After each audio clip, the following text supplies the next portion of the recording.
What's up, everybody?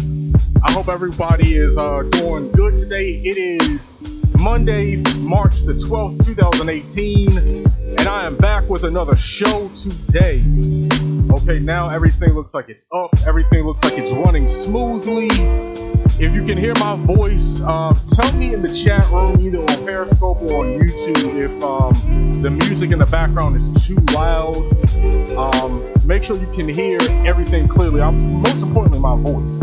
Let me go ahead and tweet out a link to my YouTube. Wait, okay, here we go. The YouTube live stream. Okay, so everybody knows I'm live. All right, cool.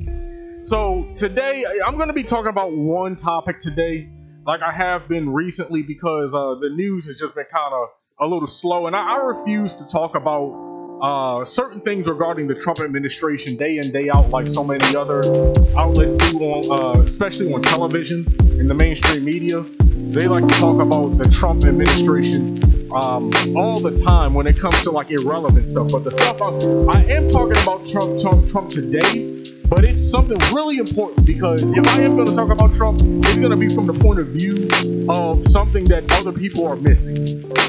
You see, I refuse to talk about Trump and the minutia of his little his little irrelevant tantrums, and Betsy DeVos is an interesting story in what she's doing and how she's destroying the Department of Education, and what's his name, Ben Carson at the Department of Housing and Urban Development. He's bringing back racism. The black person is being used as a prop to bring back racism. I debated about talking about that.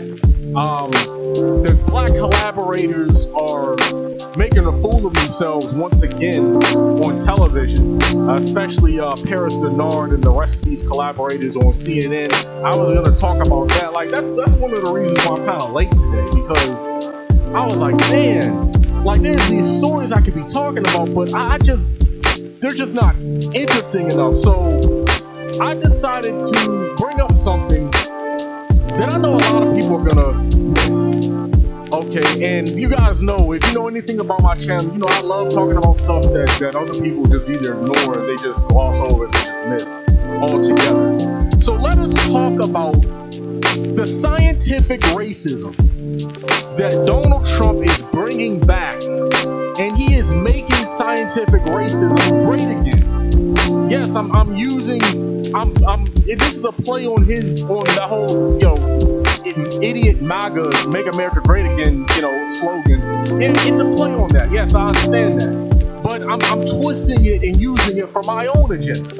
Okay, and my agenda today is to expose the scientific racism of this administration, and I'm just touching on the surface here. I'm barely getting into the meat and potatoes of the scientific racism of this administration. And it's echoed in something Trump said. I'm gonna stop the music right quick. Something Trump said the other day about Maxine Waters.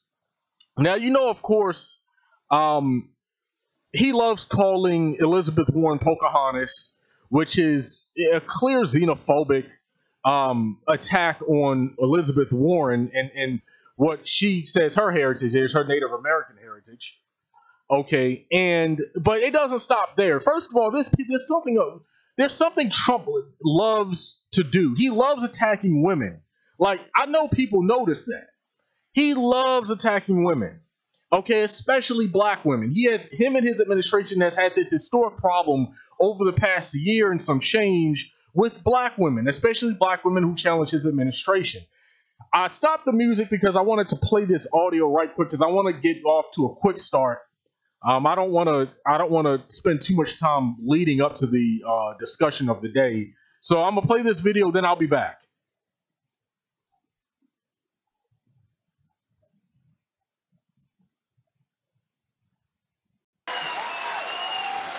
But we can only do that if we elect people who are going to back our agenda and fight for our values.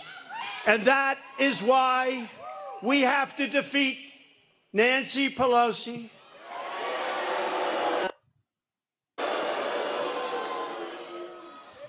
And Maxine Waters, a very low IQ individual. You ever see her?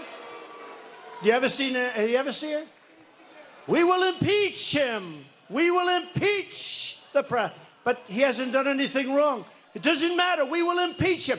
She's a low IQ individual. You can't help it. She really is. We will impeach him.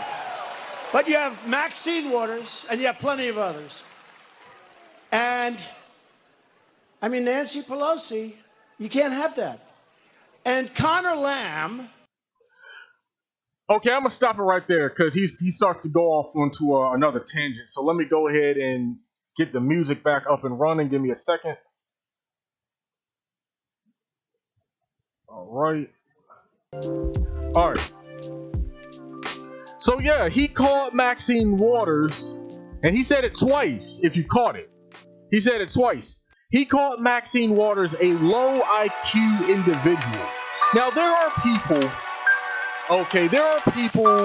definitely on the right that they completely ignore stuff. They actually enjoy stuff like this. They consider this Trump telling it like it is, so-called quote-unquote. He's not telling anything like it is. He's being a xenophobe. But then you even have people on the left.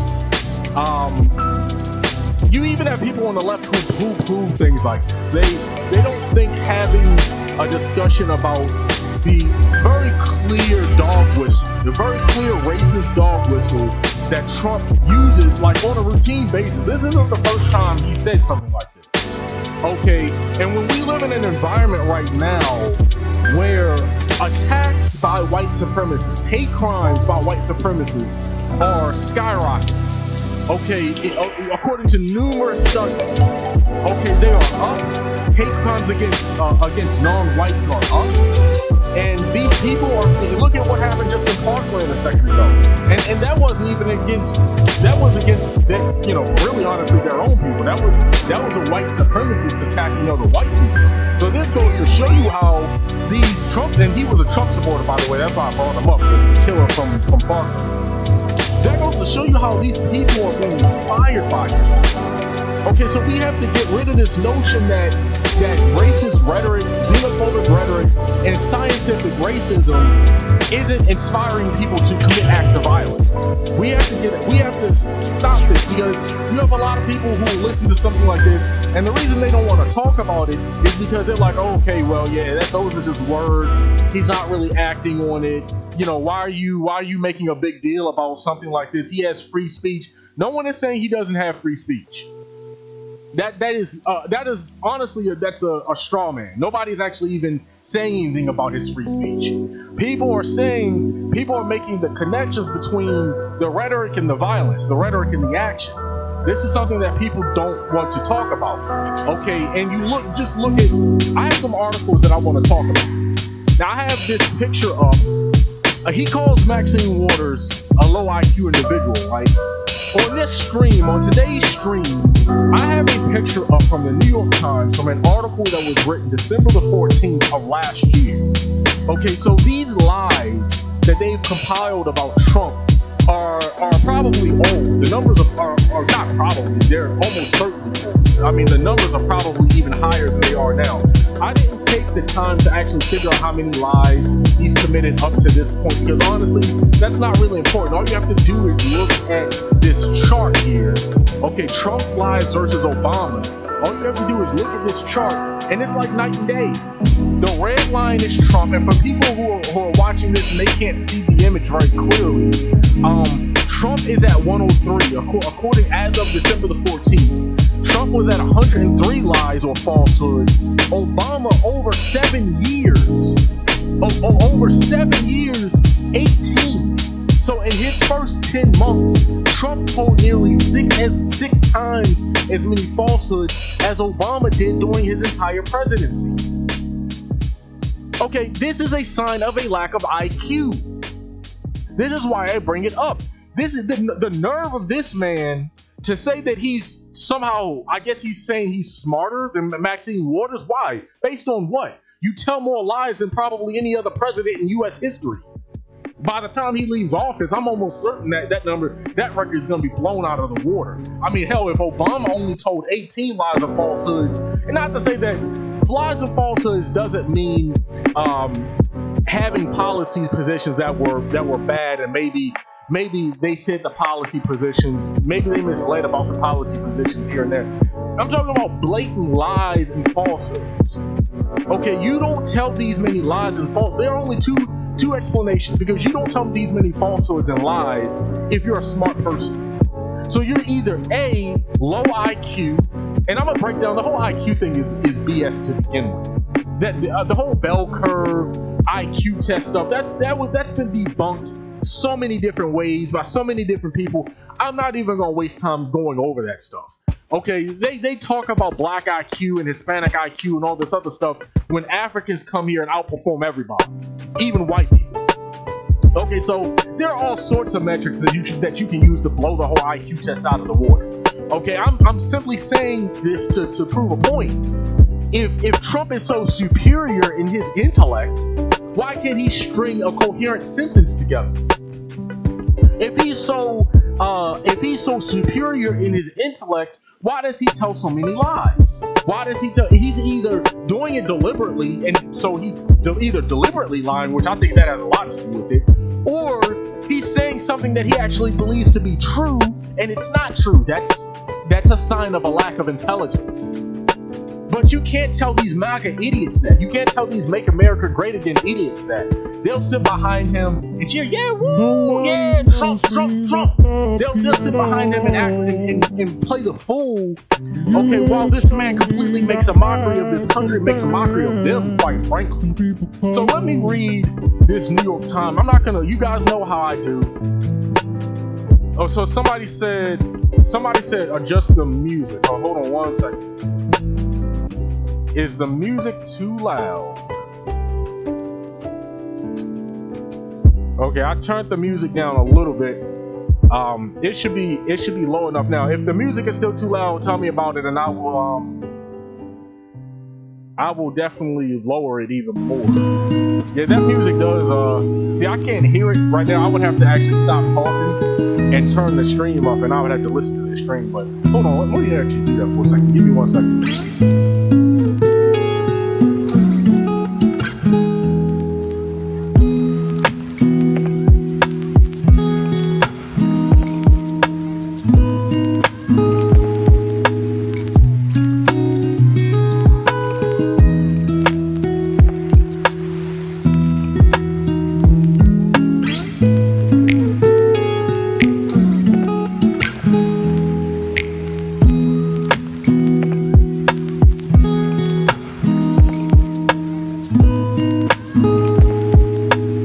So I'm gonna keep going. That looks, yeah. Just if you're still having problems hearing me, just let me know, and I'll just go ahead and adjust it in the future. Hold on 1 second.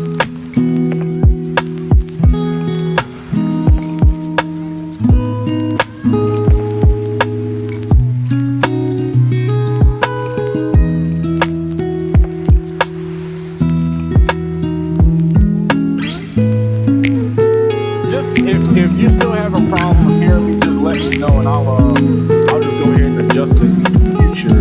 Hold on 1 second. Hold on 1 second.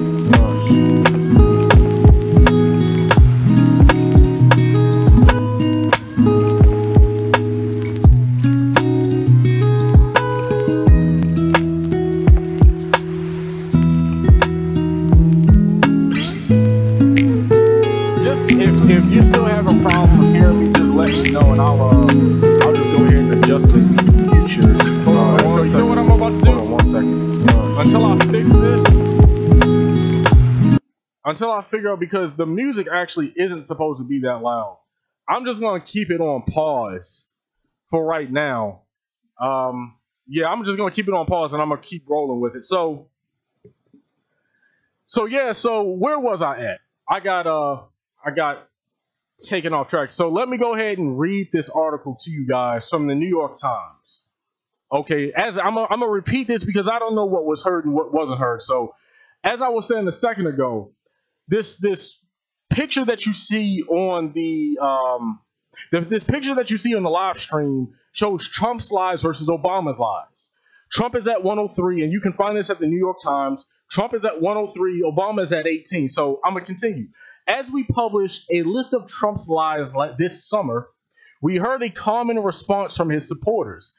They said, in effect, yes, but if we made a similar list for previous presidents, it would be just as bad. So we've set out to make that list. Here you will find our attempt at a comprehensive catalog of the falsehoods that Barack Obama told while he was president. We also discuss George W. Bush below, although the lack of real-time fact-checking during his presidency made a comprehensive list impossible. We applied the same conservative standard to Obama and Trump, counting only demonstrably and substantially false statements. The result, Trump is unlike any other modern president. He seems virtually indifferent to reality, often saying whatever helps him make the case he's trying to make. And this seeps over to other people in his administration as well. Sarah Huckabee Sanders, she does the same thing. Okay, she tells the same falsehoods and the same lies.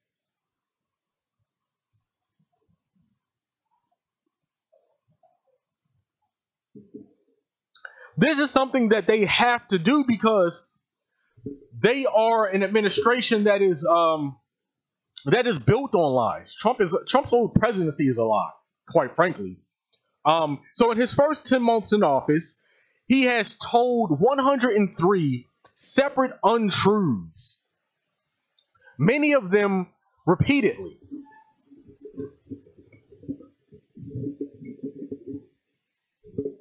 Obama told 18 his entire 8-year tenure. That's an average of about 2 a year for Obama and about 124 a year for Trump. Okay. Separately, we have updated our earlier list of Trump's lies, which also includes repeated falsehoods. This article counts only distinct falsehoods for both Trump and Obama. Okay, so let me actually pull up that list that they're referring to, because I want to actually read what's on this list. Trump's lies. I'm gonna have to put a link in the description box in the YouTube video after the stream is over. So they have a list of the lies. This is a long list starting January the 21st. Okay, and it's so long, like my finger is starting to hurt as I scroll down this list of lies. Okay, and it ends November the 11th. And they even go so far as to break it down month by month. So January, February, March, April, May, June, all the way to November. And they have the days where he literally told these lies. So lies like stupid stuff. And a lot of times, I don't even think he knows he's lying half the time. I really don't. I don't even think this guy knows he's lying. I think he says this stuff. Half the stuff he says, he thinks he's telling the truth. He thinks it's true in his head. But Maxine Waters is a low IQ individual, according to him. According to the superior IQ of a man who lies more than any other president in recent history, right? So, The Guardian has a good article that I was reading briefly before I started the stream. And it's a long read. The title of the article is The Unwelcome Revival of Race Science. Because the theme of today's show is the return of scientific racism. I wrote an article. Before I read this article from The Guardian, I wrote an article on Black and Intellectual that I'm pulling up now. Hold on one second, fam.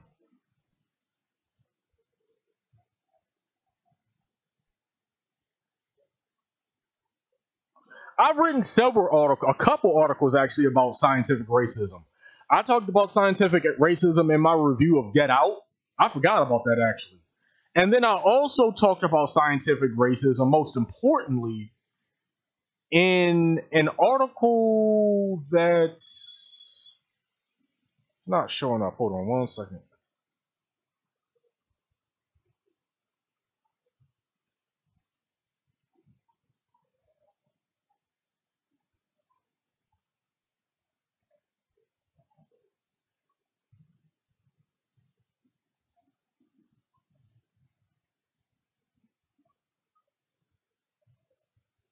Okay, that's really strange.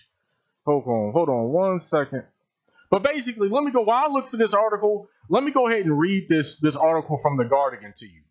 The unwelcome revival of race science. Its defenders claim to be standing up for uncomfortable truths, but race science is still as bogus as ever.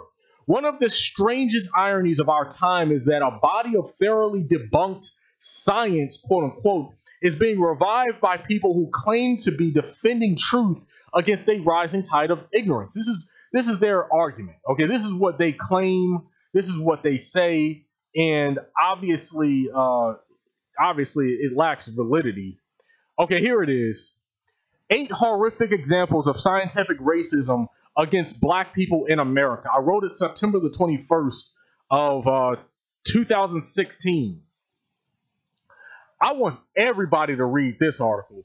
Okay, and I'm not going to really touch on that article at all. This article used to trend. This article used to be on like the top page on the Google search engine. But something strange happened. It was in like the top 5 rankings on the Google search engine, and I was getting a lot of traffic for it. There's something strange happened, and it's nowhere to be seen on Google's search engine when you type in those same keywords anymore. I just find that very interesting because I break down scientific racism heavy in that article. Okay, but let me continue with this Guardian article. The claim that hold on. The idea that certain races are inherently more intelligent than others is being trumpeted by a small group of anthropologists, IQ researchers, that's what they call themselves, psychologists and pundits who portray themselves as noble dissidents standing up for inconvenient facts. Through a surprising mix of fringe and mainstream media sources, these ideas are reaching a new audience which regards them as proof of the superiority of certain races. Now, let me break this down first and foremost. It has already been proven genetically that black people, and some people aren't going to like the phrasing of this, but oh well, it's already been proven genetically that black people were the original people on this planet. Okay, the original phenotype of the human race was melanated. Okay, and speaking of melanin, there's been all types of science, backing that up and talking about different aspects of that. I'm not going to go too much into the science in this stream because that's not the point of this video. But science and genetics has debunked the notion of racial superiority for decades now. So much so that even having to bring that up in a logical discussion, having to bring that up is shows you how much society in America especially has regressed. Okay, and Trump and his IQ statements are a testament of that. Trump really, if you really think about it, Trump is a sign of the regression of American society. And his ignorance and his lack of IQ is reflective of the lack of IQ of a lot of the people who voted for him, quite frankly, if we're keeping it real. Okay, anybody who not only takes a man like him seriously, but anybody who takes him seriously as a leader, a man who was a reality TV show host. Okay, anybody who takes him seriously, that is not that's not a sign of intellect. That is not a sign of smart to look at of being smart, to look at a man like Donald Trump and say, yeah, he gets it. Yeah, he knows what he's talking about.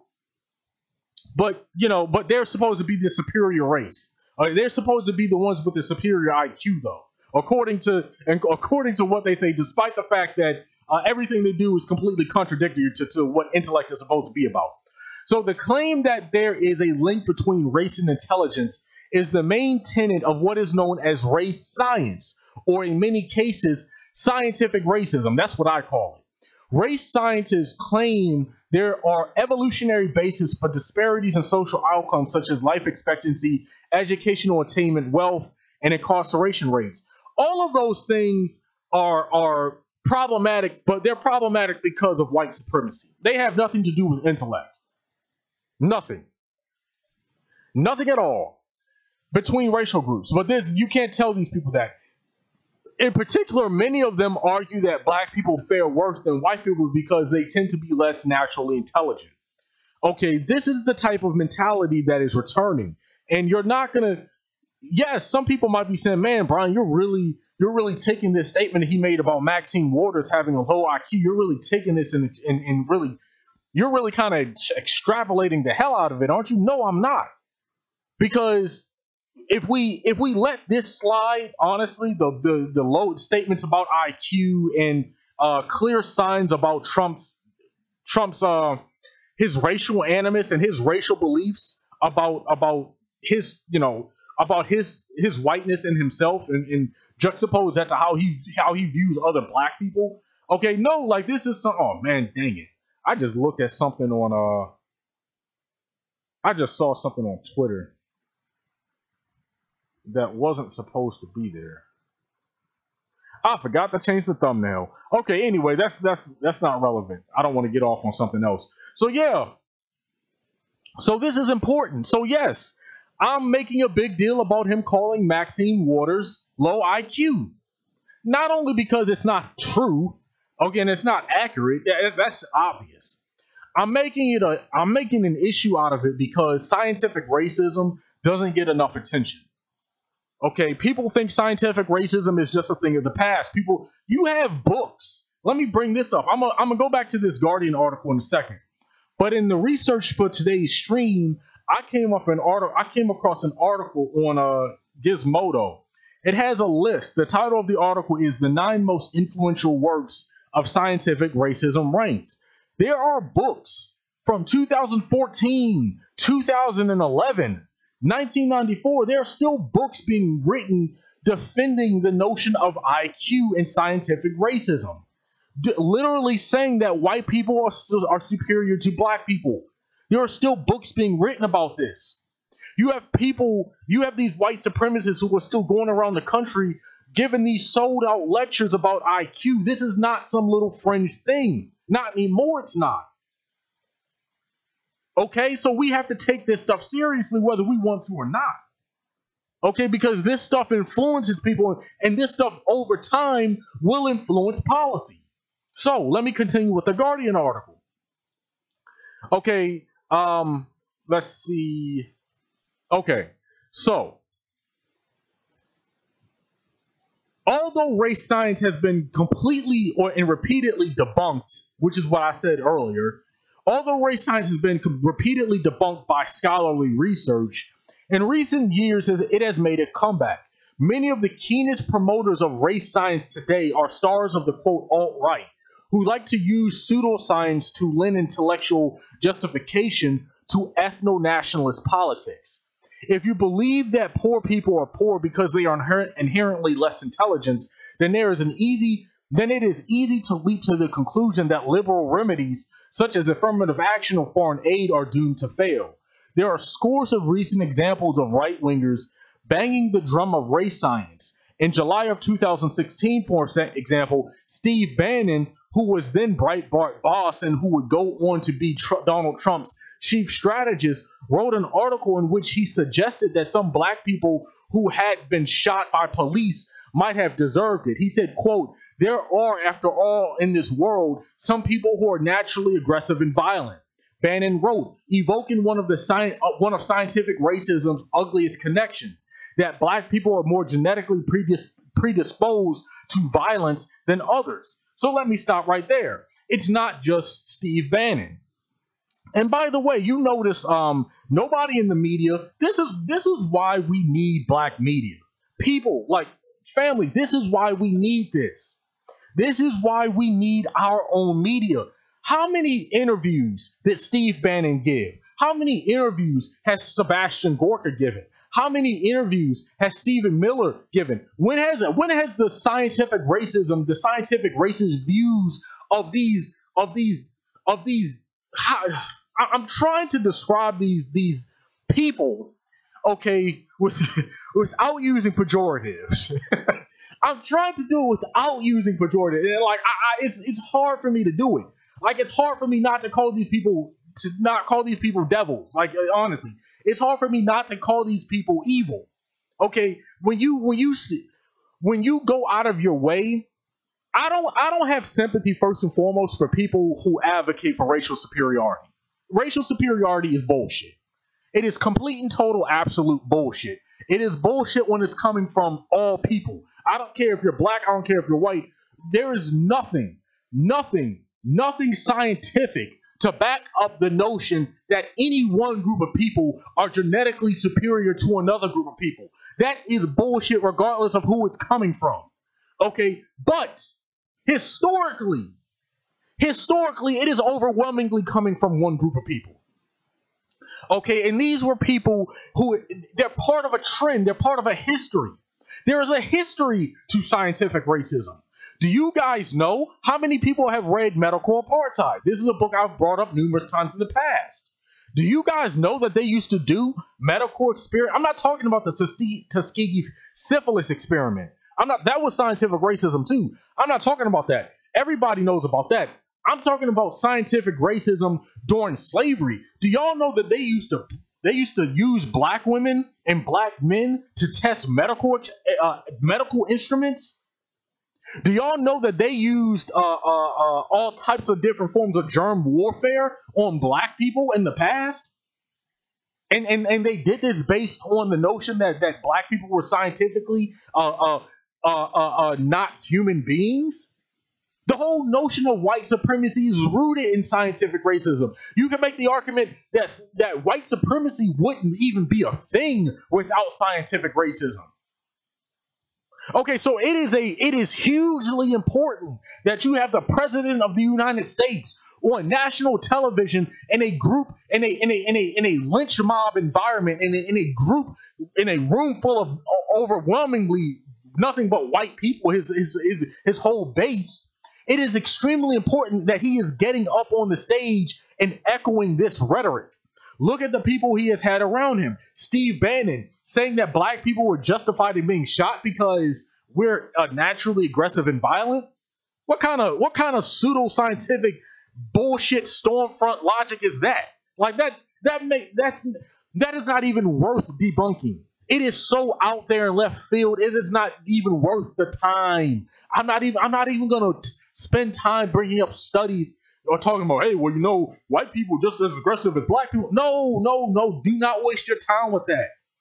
We have to understand that these people, well, I shouldn't say that. I shouldn't say that. I was about to say something that that might have been going a little bit too far. Let me just continue with the article because I don't, you know, I'm a black man in America and I need to watch what I say. So, continuing. One of the people behind the revival of, and this is the Guardian article still, one of the people behind the revival of race science was, not long ago, a mainstream figure. In 2014, Nicholas Wade, a former New York Times science correspondent, wrote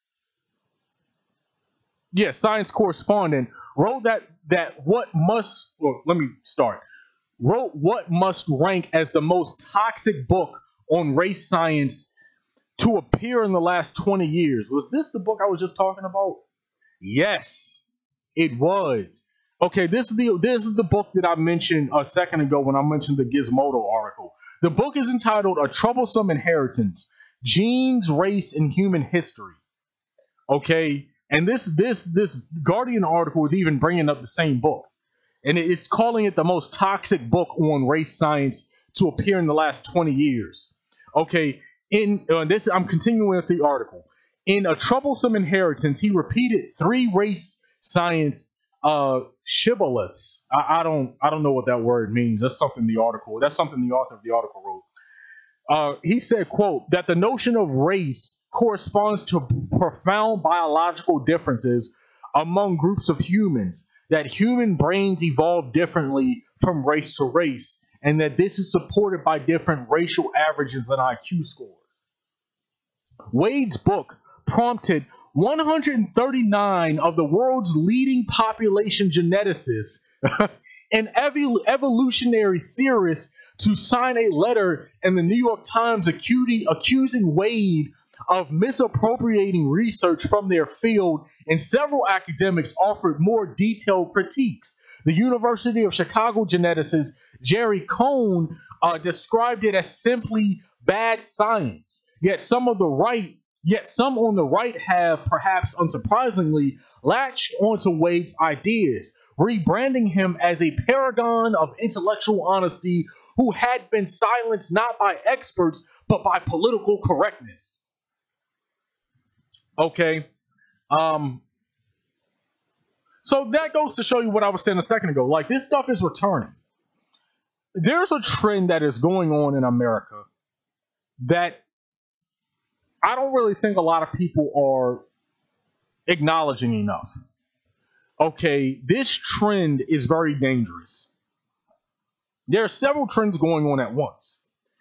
First of all, you have the rise of right-wing fascism. The rise of right-wing fascism, the rise of the return of white supremacy.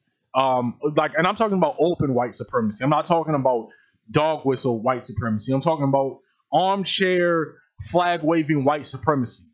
This is not only going on in America, it is going on across Europe and in the European Union. Okay, it is also going on in Israel. So that's something else people don't like talking about. Israel is in the process of kicking out black immigrants.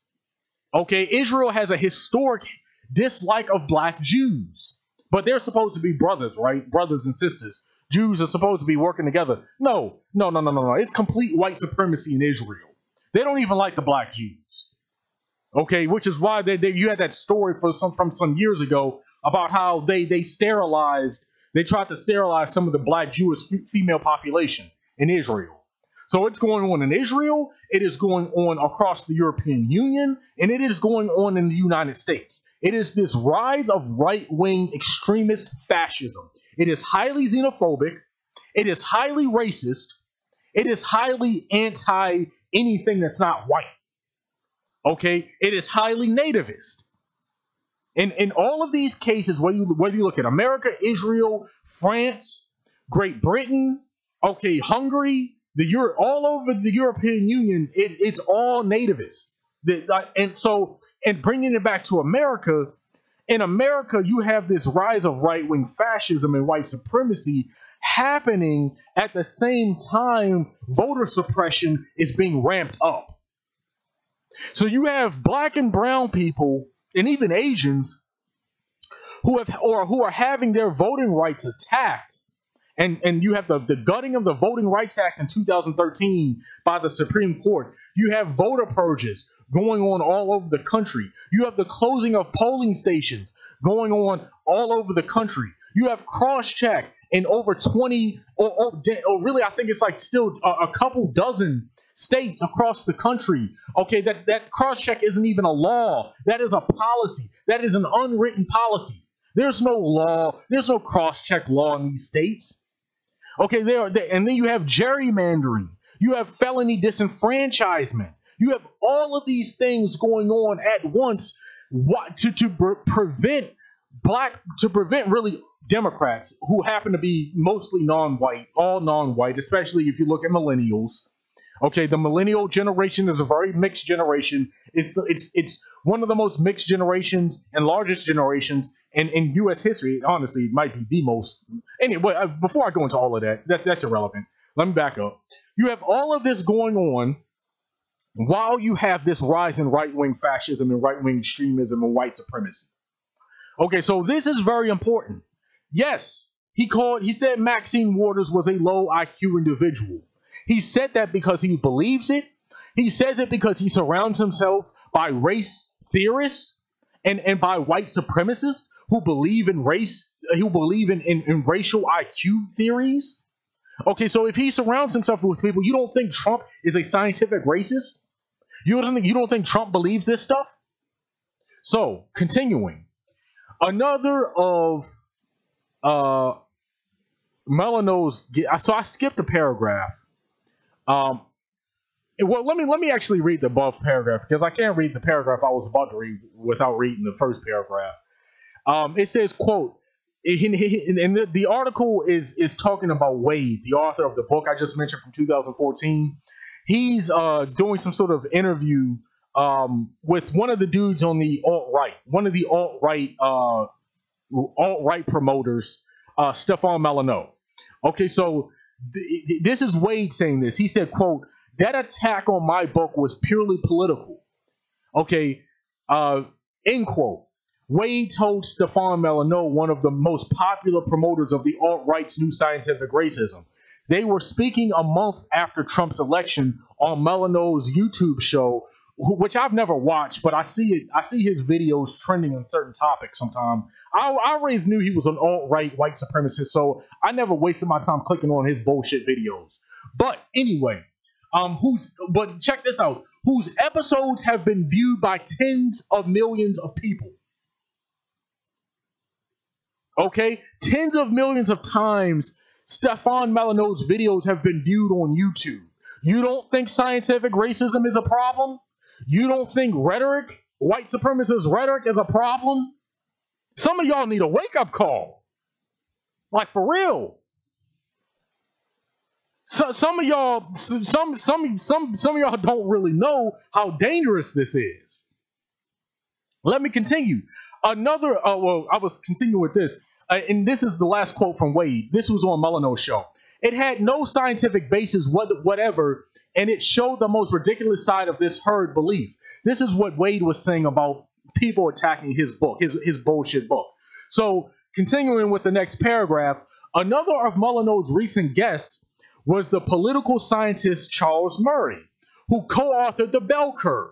So he had the guy who wrote The Bell Curve, the long debunked Bell Curve book, which has been debunked 10 ways from Sunday. Okay, the book argued that poor people, and particularly poor black people, were inherently less intelligent than white or Asian people.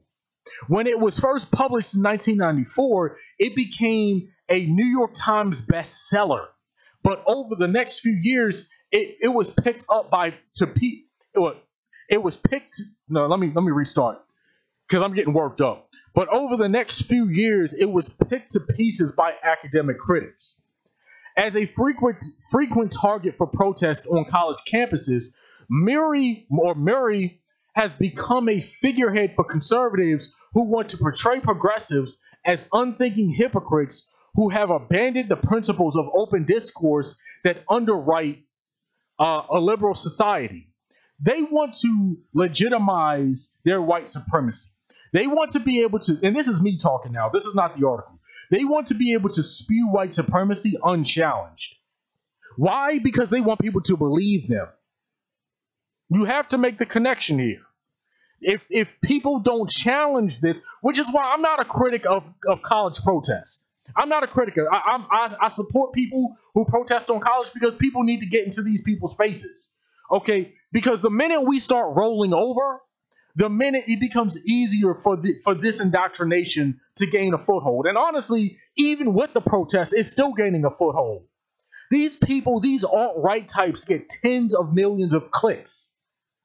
Y'all gotta understand that they get millions and millions of clicks. You have a lot of people who believe this shit. They believe this. And you want to tell me that Trump's, a lot of these people aren't ignorant? Like, a lot of these people are so misguided. Okay, these are the same people who are frequenting Breitbart. These are the same people who are frequenting the fake news websites. They call what we say on the left, they say we're fake news. Like, no, that's projection.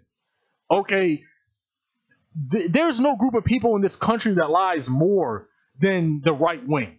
And that is reflected in their support of Trump and how much he lies and how he's a habitual liar.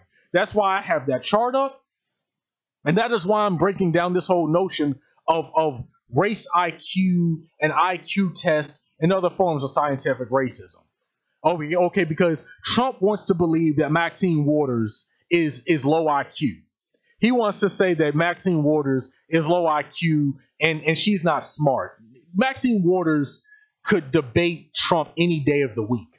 Maxine Waters would destroy Trump in a debate. Okay, Trump, I'm going to tell you Trump's weakness. Trump's weakness is defiant black people.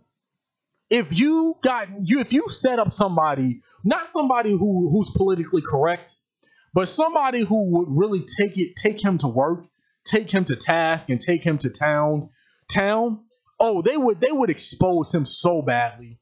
It wouldn't even be a fair debate. We all know this. It would not be a fair debate. Maxine Waters would destroy Trump in a debate. Okay, I fully believe that because she's smarter than he is. There are a lot of people. Elizabeth Warren would destroy Donald Trump in the debate. A lot. That's why Trump and his administration. That's why they have problem with women, because a lot of these women are smarter than them, and they can't handle that. A lot of these white supremacists and a lot of these what's the word I'm looking for? A lot of these misogynists. Okay, they cannot stand smart, independently minded, intelligent women. They cannot stand that. So he takes all the shots that he can at Elizabeth Warren, calling her Pocahontas. He takes all the shots in the world that he can at Maxine Waters, because she's been on his ass. You had the congresswoman who they attacked when that soldier, the black soldier, died in Niger. I forget her name. I forget the congresswoman's name. But yeah, they like it routinely happens. April Ryan, it routinely happens. They do not like women. This is a deeply misogynistic administration. This is easily the most misogynistic administration in recent American history. It's not even close. Okay, but that's not an issue though. People want to pretend that's not an issue and that's not important. So this article goes on and on and on, actually. Man, I'm going to have to stop. I'm going to have to stop with this article. Let me go ahead and link, because this article is longer than I thought it was. This article looks like it's about at least probably a good 3,000 to 4,000 characters long, maybe even more than that. So let me actually put a link in the description box of the YouTube channel. Give me 1 second.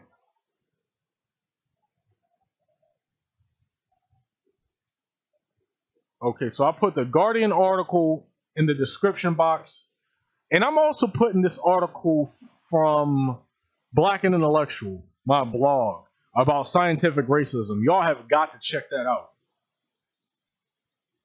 I'm putting a link. Okay, so I have both linked. In the description box. So that is I'm actually going to end it right there, because I think I've proven my point, and I can continue reading the article, but it would take probably 2 hours. And I'm 50 minutes in, and I wanted to keep this stream under an hour long. But because y'all know I love long form articles. I don't always get to read them all because they just take too long. But you guys know how I like to break articles down. I like to go paragraph by paragraph by paragraph. Something I notice a lot of people do is a lot of people like to give you excerpts and sort of kind of beat around the bush about what the article kind of said. And there's still a lot of times, in a lot of cases, there's information that's left out that's really important that people don't end up hearing. Okay, but sometimes even I have to stop because these articles just go on too long. But scientific racism is being brought back. It is scientific racism, the racism that brought us white supremacy, the racism that brought us eugenics. Okay, the racism that brought us some of the most diabolical things that have happened to people of color in this nation's history and in world history. Nazism was scientific racism. Okay, the Nazis believed in scientific racism, and they weaponized scientific racism probably more than any other group of the 20th century. Okay, that was integral in everything that they did, over there during World War II in Germany. Okay, so this is a problem.